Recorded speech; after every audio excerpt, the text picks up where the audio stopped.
챗 GPT의 등장으로 고민의 대상이기도 하고 또 가능성으로 보시는 분들도 많은데, 가슴 아픈 러브 스토리를 창작해보라라는 질문도 해봤거든요. 그런데 이야기였어요. 아직까지는 챗 GPT가. 안녕하세요. DBP아 대학원 지도교수 정여울 작가입니다. 오늘은 글쓰기 수업 마지막 시간인데요. 세 번째 시간, 스톡에 대한 이야기를 들려드릴 텐데요. 여러분들 이제 기억하셔야 돼요. 세 가지가 중요하다고 말씀드렸죠.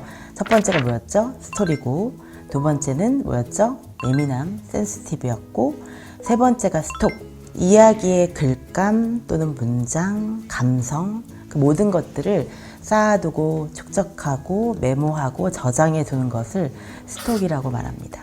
이 책의 앞부분에서 한 부분 읽어드릴게요. 여러분, 국화차를 드셔본 적이 있나요?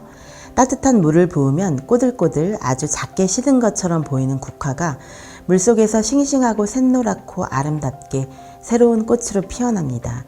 시들어버린 기억을 글쓰기라는 따뜻함으로 되살려내는 과정 또한 그와 비슷합니다. 글을 쓰기 전에는 오랫동안 잊어버리고 있었던 체험이 글을 쓰고 나면 마치 물에 부른 종이꽃이 온갖 알록달록한 자태를 드러내며 피어나듯이 새롭게 재탄생합니다. 오래전 사라져버린 줄 알았던 기억의 씨앗은 내 안에서 불현듯 싱그러운 이야기의 꽃으로 새롭게 피어납니다. 우리 안에 바로 그런 아름다운 기억의 꽃이 현재의 열정이라는 따스한 물 한 바가지의 힘을 얻어서 마침내 기어이 이야기의 꽃으로 변신하는 순간입니다. 여러분의 가장 멋진 글감도 분명 여러분의 마음속 깊은 곳에, 특히 설마 이런 게 글이 되겠어? 라고 하찮게 여겼던 기억의 장롱, 그 어딘가에 숨어 있을 거예요. 그 숨은 기억의 보물창고를 찾는데 이 책과 이 수업이 도움이 되었으면 좋겠습니다. 여러분들이 이렇게 글쓰기가 힘든 건 글쓰기의 스타일을 아직 못 찾아서이고, 내가 가장 좋아하는 글쓰기 그리고 내가 가장 잘하는 글쓰기의 이 접점을 아직 잘 못 찾아서 그래요. 그게 언젠가는 찾아져요. 그런데 노력하지 않는데 저절로 찾아지진 않고 찾아가는 거예요. 그래서 저는 석박사 과정까지도 사실은 그걸 찾아가는 과정이라고 생각해요. 저는 박사 과정을 마치고 나서야 내가 무엇을 써야 할지, 어떻게 살아야 할지 조금은 감이 잡혔거든요. 그 정도로 저는 느린 사람이에요. 그런데 느리지만 그래도 제 갈 길을 찾아가는 것이 중요하겠죠. 여러분들도 그렇게 자기 자신을 점점 새롭게 발견해 나가는 그런 글쓰기를 하셨으면 좋겠는데요.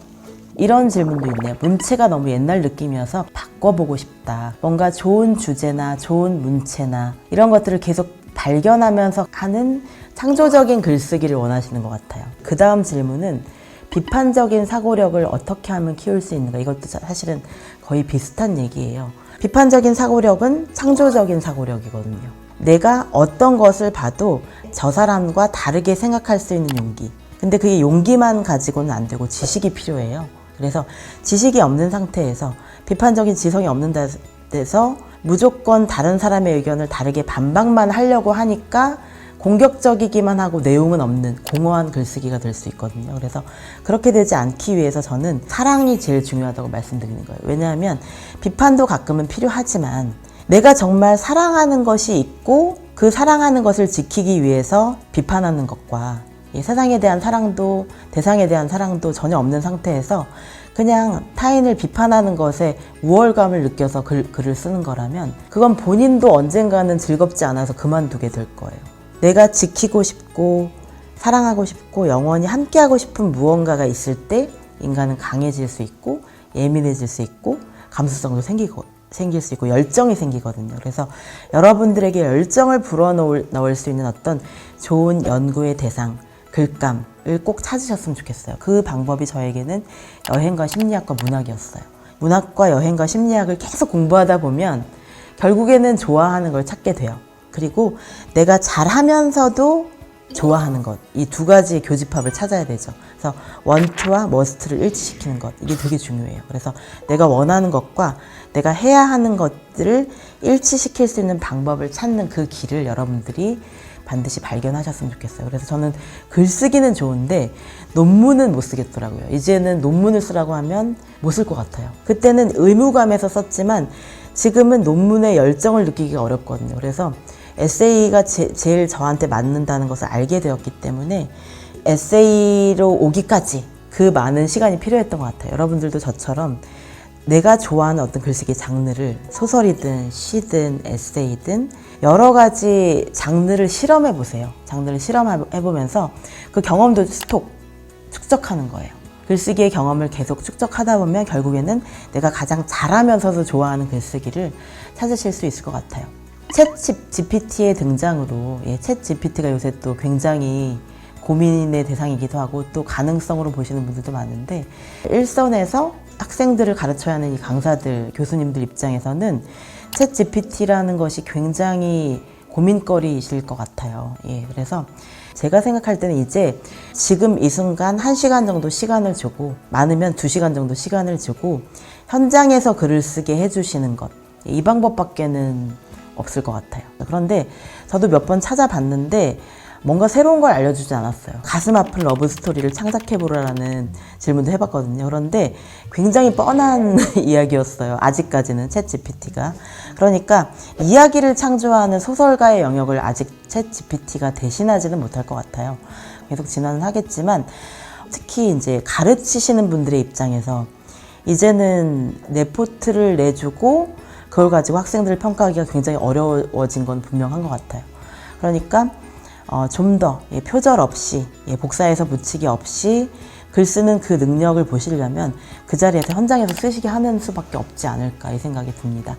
독창적이면서도 시의적이고 또 가치 있는 그런 글쓰기를 하고 싶다는 분도 계시고, 구체적인 목표가 없는 것 같아서 괴롭다고 하시는 분들도 있으신데, 이것도 결국에는 열정의 대상의 문제인 것 같아요. 정말로 좋아하는 걸 찾아야 돼요. 그래서 내가 논문을 써서 대학원을 마치기 위해서 글을 쓰고 있다면 당연히 괴롭죠. 이걸 과정을 마치기 위해서 글을 쓰는 거라면 열정을 가지기 어려울 거예요. 그런데 그게 아니고, 난 정말 글을 잘 쓰고 싶다. 난 정말 좋은 글을 쓰고 싶고 언젠가는 작가가 되고 싶다.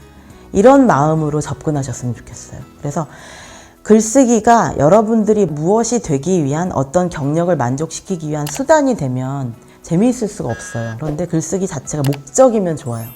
레포트를 쓰기 위해서, 학위를 따기 위해서 글을 쓰는 것이 아니라, 글을 쓰면 내가 행복해지니까, 글을 쓰면 내가 나다워지니까, 그래서 저는 좋았던 것 같아요. 그러기 위해서는 사실 컴퓨터도 끄는 용기가 필요해요. 그래서 저는 완전히 집중하는 글쓰기를 할 때는 종이와 펜만 가지고 글을 써요. 종이와 펜만으로 쓰면 실력이 확 드러나요. 내가 기억하고 진정으로 아는 것만 가지고 글을 쓸 수 있어요. 그래서 제가 해본 훈련은 뭐냐면, 서평을 쓸 때 책을 덮고 나서 내가 기억하는 것만을 갖고 쓰는 거예요. 그리고 일부러 한 달 정도 지나서 쓸 때도 있어요. 읽고 나서 한 달 정도 지나면 정말 기억하고 싶은 절실한 그 간절한 부분만 기억이 나거든요. 여러분들이 일부러 오랜 시간이 지나서 글을 써보는 훈련을 해보셨으면 좋겠어요. 여행도 오랜 시간이 지나서 10년 정도 지나서 그 여행을 되살려보면서 글을 쓰면 그때 느꼈던 감정이랑 지금 내가 그 여행에 대해서 느끼는 감정이 되게 다르더라고요. 해석이 된 상태니까. 그리고 경험을 통해서 여행이 계속 해석되고 계속 의미가 변환돼요. 되게 신기한 게, 베니스에서 예전에 도둑을 맞았거든요. 새로 산 맥북 프로, 맥북 프로 정말 비싼 거였는데, 그것도 잃어버리고, 지갑도 잃어버리고, 휴대폰도 잃어버리고, 다. 그래서 베니스가 악몽의 기억인 거예요. 어느 순간 베니스에 대해서 글을 쓸 기회가 생겼는데, 어느덧 제가 그 악몽을 많이 잊어버렸더라고요. 그 다음에 그 악몽의 충격이 사라지고 나니까 베니스에서 좋았던 기억이 계속 새록새록 나더라고요. 이런 게 기억이 내 현재의 감정 상태에 따라서 계속 윤색되는 거예요.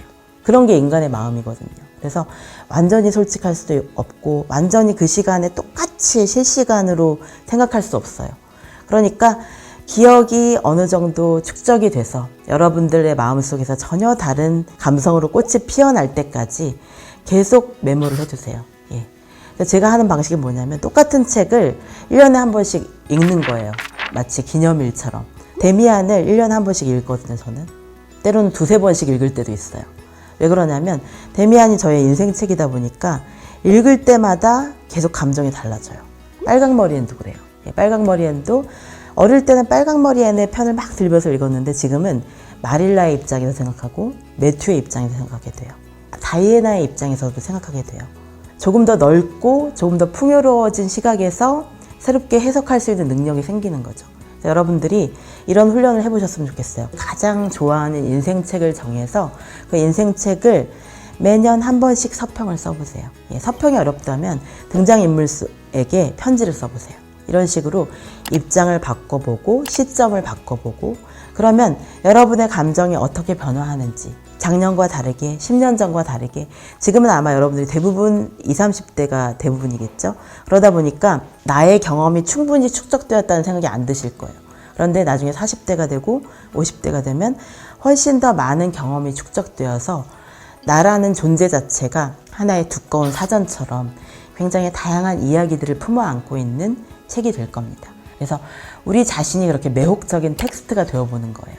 그러기 위해서 더 좋은 삶을 살아야 되고 더 아름다운 인생을 살아야 되고 그리고 그 아름다운 인생의 이야기를 반영하는 것이 저는 글쓰기라고 생각해요. 그래서 여러분들이 스토리와 센시티브와 스톡 이 세 가지를 잊지 않으시면서 한 명 정도 친구를 정하세요. 정말 내가 잘 될수록 더 좋아하는 사람, 그 사람을 한 명 만드는 것이 되게 인생에서 중요한 과제고요. 그 사람에게 내 글을 보여주세요. 그러면 분명히 그 사람은 뼈아픈 조언을 하더라도 그 조언이 여러분에게 도움이 될 거예요. 작은 아씨들이라는 영화를 보면 자기 글을 막 비난하는 사람한테 이렇게 말하는 거예요. 작품 속의 조가, 둘째 딸이죠. 나를 비난하는 사람들은 역사에 남지 않을 거라고. 나는 창조하는 사람이고 창작하는 사람이고 언젠가는 나는 역사에 남을 거라고. 그런 거예요. 비판하고 비난하는 사람들은 역사에 안 남아요. 그리고 역사에 남더라도 오명으로 남겠죠. 그런데 창조하는 사람들은 어떻게든 역사에 남아요. 그러니까 우리는 창조하는 사람이 되어야 되겠죠. 그래서 여러분들이 글을 쓰는 용기는 창조하는 사람의 편에 설 수 있는 용기, 창조하는 고통을 참아낼 용기. 창조는 효율성으로 안 되죠.